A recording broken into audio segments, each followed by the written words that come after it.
राधा स्वामी दयाल की दया, राधा स्वामी सहाय, राधा स्वामी। साथ संगत जियो, भाइयों बहनों, जितने भी आप सत्संग लाभ के लिए उपस्थित हुए हो, शांति से बैठ के सत्संग लाभ उठाएं। संगत को सत्संग किसी न किसी माध्यम से मिलता रहा। तकलीफ भी सत्संगियों को कम से कम हुई,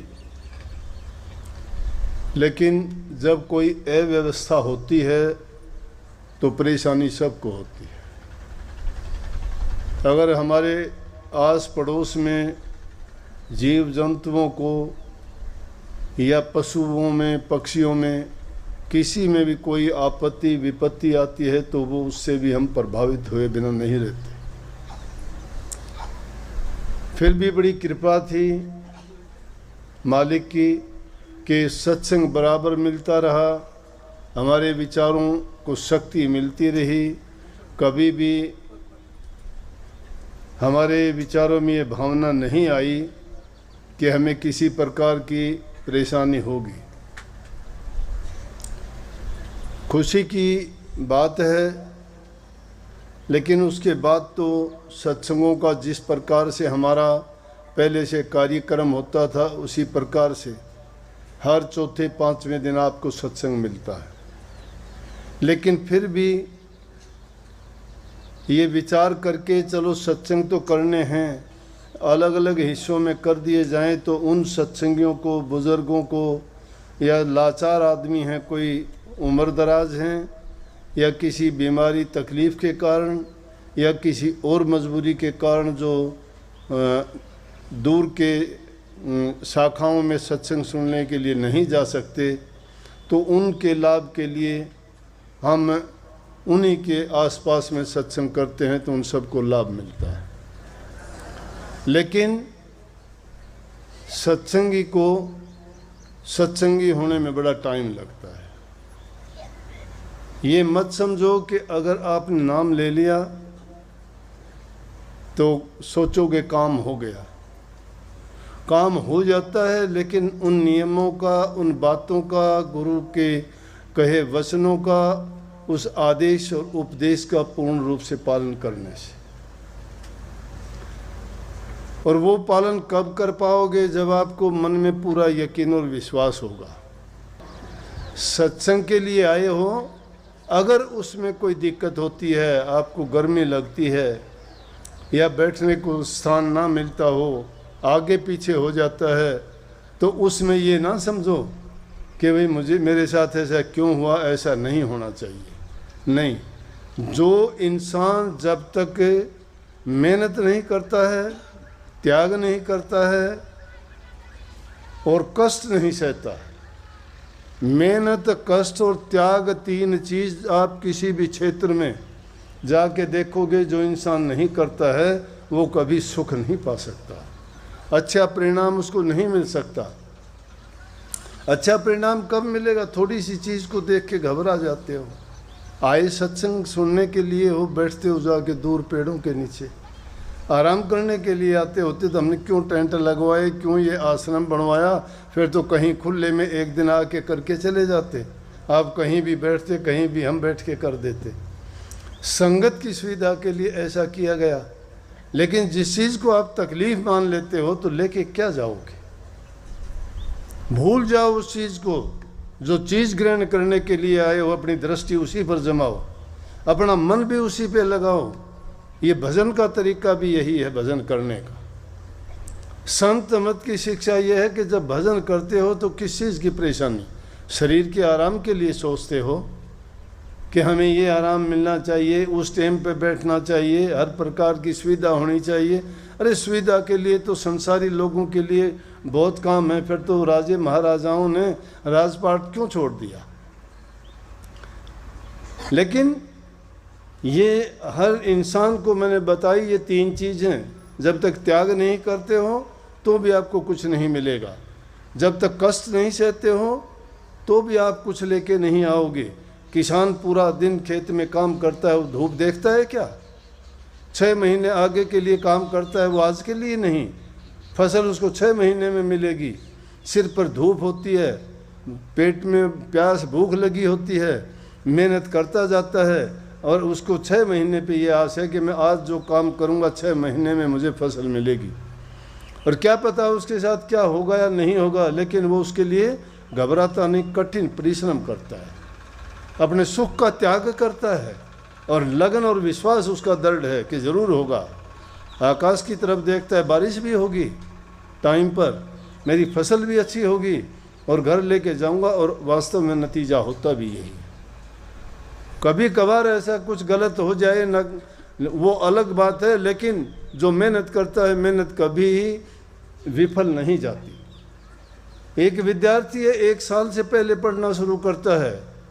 कोई भी तुम काम शुरू करते हो उसके लिए आपकी कोई गारंटी नहीं है उसका परिणाम क्या होगा, लेकिन क्योंकि आप इस विश्वास के साथ वो काम करते हो कि मुझे इतने दिन के बाद में इसका लाभ मिलेगा, इसलिए उस लाभ के लिए कड़ी मेहनत सबको करनी पड़ती है, चाहे कहीं भी जाओ। मेहनत में आदमी देखता नहीं है। अब आपने नहीं देखा कि अपनी माताएं जब खाना बना रही थी, नीचे से भट्टी की अग्नि से लग रही थी, आग थी सामने से, और वो खुशी खुशी मस्ती में शब्द गाती जा रही हैं और उसके साथ साथ रोटियां पकाती जा रही हैं, उनको ख्याल ही नहीं है। लेकिन वहाँ आदमी 10 मिनट बैठ भी नहीं सकता है, और ये 2-2, 3-3 घंटे बैठ के इन्होंने प्रसाद तैयार कर दिया। इन्होंने उसको माना ही नहीं कि गर्मी है। कब गर्मी लगती है? मीरा बाई जी को क्यों जहर दिया गया, तो जहर का प्याला उसने जहर नहीं माना था, उसको ये कह के दिया गया था कि मीरा ये अमृत है, अमृत बताया गया था। मीरा ने उसको जहर माना ही नहीं। जहर अगर मानती तो मीरा की भी मौत हो जाती। लेकिन जब उसने वो प्याला पिया, पीने के बाद में उसको कुछ हुआ ही नहीं। क्यों नहीं हुआ? नंबर 1 अपने इष्ट पर पक्का दृढ़ विश्वास था श्री कृष्ण जी पे कि मुझे कुछ होगा ही नहीं। ये उसको पता था कुछ भी अनहोनी तेरे साथ हो सकती है, लेकिन जब खुद उसके घर वाले, उसके माँ बाप, उसके जो विश्वसनीय आदमी हैं वो उसको देते हैं, तो उसको कैसे ये यकीन होगा कि वो तेरे साथ कुछ गलत कर सकते हैं। लेकिन अगर करें तो भी करें, लेकिन उसका दृढ़ विश्वास, उसका मन में पक्का ये विश्वास यकीन था कि मुझे कुछ नहीं हो सकता। पी लिया उसने गट गट, कुछ नहीं हुआ, जहर माना ही नहीं। हम जब किसी चीज़ को बुरा मानते हो, आप कोई भी बात कही जाती है उसको बुरा मानते हो, किसी को बुरे शब्द कहे जाते, कहता है मेरे को गाली दी। गाली क्या गाली थी? गाली से कोई चोट लगी क्या? नहीं, कहते हो दिल पे लगी है। दिल पे क्यों लगाते हो? बोला कि दिल पे लगी बुरी है, मेरी माँ के बारे में कहा, मेरी बहन के बारे में कहा, मेरे बारे में कहा। अरे तुम स्वीकार ना किया करो। अगर कोई बुरा कहता है उसको कहा करो कि मैं इसको मंजूर ही नहीं करता, वापस उसी के पास चली जाएगी। साधारण सी बात होती है, लेकिन हम सोचते नहीं हैं, उत्तेजित हो जाते हैं, क्रोधित हो जाते हैं, गुस्सा आ जाता है, क्योंकि ये 5 ऐसे दुश्मन लगे हुए हैं हमारे पीछे। ये हमें लूटने में देर नहीं करते, हमारी बुद्धि को भ्रष्ट कर देते हैं मिनटों में। उसके लिए शुद्धता की जरूरत है, पवित्रता की जरूरत है, अच्छी सोच की आवश्यकता है। और जब तक ये चीज़ें हमारे अंदर नहीं है ना, चाहे आप सत्संगी बने फिरो, चाहे आप किसी का नाम लो, चाहे कितने बड़े गुरु का नाम लो, कितने बड़े तुम और बातों को बनाओ कि मुझे ये आता है, मैंने ये सीख लिया, मैंने ये कर लिया, कुछ नहीं सीखा, कुछ नहीं किया। इंसान तन से पवित्र हो, मन से पवित्र हो और वाणी का मीठा हो। रहती है बेचैनी हर समय। बेचैनी का कारण क्या है? कि हमारे विचार नहीं बदले। कबीर के गीत गाते हैं, कबीर साहब ने ये किया, कबीर साहब ने किया। कबीर साहब कहते हैं, अरे तुम क्यों कभी मेरा नाम लेते हो? अगर तुम भी ऐसा सोचते हो और ऐसा बनना चाहते हो, तो कबीर साहब ने सीधा सा जवाब दे दिया कि कबीर क्या करे, सो दो अपना शरीर, 5 इंद्री बस करे का नाम कबीर। कि सभी कबीर हो। कबीर का मतलब काया वीर है। 5 इंद्रियों को आप बस में कर लो, आप भी सभी कबीर हो। जब बस में तो कुछ भी नहीं करते, ऊट पटांग बातों में मन लगाते हो, जीवन सारा नीच कर्मों में बर्बाद करते हो, खोटे खोटे कर्म करके निंदा में, चुगली में, बुराई में, कितने खोट भरे पड़े हैं हमारे हृदय के अंदर, और फिर सोचते हम भक्ति कर लेंगे। शुद्ध मन, शुद्ध वातावरण की जरूरत है। इंसान ने तो खुद ही सारी चीज़ों को अपने विरुद्ध खड़ा कर लिया है, प्रकृति के साथ झगड़ा करके पेड़ों का विनाश कर दिया। कितने पेड़ जैसा इंसान का कोई साथी नहीं है। जब से जन्म लेते हो लकड़ी का अगर खेल देखोगे, लकड़ी के सहारे इंसान का जीवन चलता है। जन्म से लेकर मृत्यु तक अंत काल में इस शरीर को भी अग्नि का रूप जब देती है तो लकड़ी देती है, कल्याण भी यही करती है। लेकिन इंसान ने इस पेड़ों को काटना शुरू कर दिया, जंगलों का नाश कर दिया, पशु पक्षियों के रहने की जगह खत्म कर दी। ये नहीं सोचते कि इनका हमारे जीवन में कितना महत्व है। सारी चीज़ें हमें इनसे मिलती हैं, तो इसका मतलब जीवन भी हमारा उसी